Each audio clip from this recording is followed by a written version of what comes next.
Hello friends, எல்லோரும் எப்படி இருக்கீங்க? முக்கியமான ஒரு விஷயம் இந்த வீடியோவில் உங்களுக்கு ஷேர் பண்ண போகிறேன்.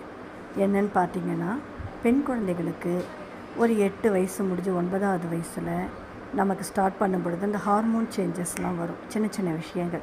அப்போ அந்த குழந்தைகளுக்கு இன்பேலன்ஸ்டாக இருந்து நிறைய விஷயங்கள் மாற்றங்கள் உடல் மற்றும் அல்லாத மனதளவிலையும் வரும். அப்படி வரும்பொழுது அந்த குழந்தைங்களுக்கு நம்ம என்ன சொல்லி கொடுக்கணும்? மாற்றங்கள் இயற்கையான விதியில் நமக்கு எப்படி எப்படி நடக்கும், அந்த 9 வயசுலேருந்து 11 12 வயசில் நமக்கு எந்த மாற்றங்கள் வரும், உடல் ரீதியாக அந்த சேஞ்சஸ் வரும் பொழுது அதை ஏற்றுக்கிற மனப்பக்குவத்தை நம்ம குழந்தைங்களுக்கு உருவாக்கணும். அப்போ அந்த குழந்தைங்களுக்கு அதை பற்றின ஒரு பயம் இருக்காது.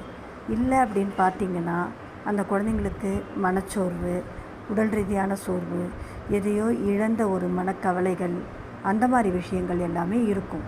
அப்போ நம்ம ஆறுதலாக குழந்தைகளோட டெய்லி பேசும் பொழுது அந்த குழந்தைங்களுக்கு அந்த உடல் மாற்றங்களும் ஹார்மோன் சேஞ்சஸும் ஈஸியாக அடாப்ட் பண்ணிவிட்டு அதை அக்செப்ட் பண்ணி அந்த பருவ வயதையும் அந்த 13 வயதுன்னு நம்ம சொல்லுவோம் இல்லையா, அதை கடந்து வர்றதுக்கு அவங்களுக்கு ஈஸியான ஒரு வழியாக இருக்கும்.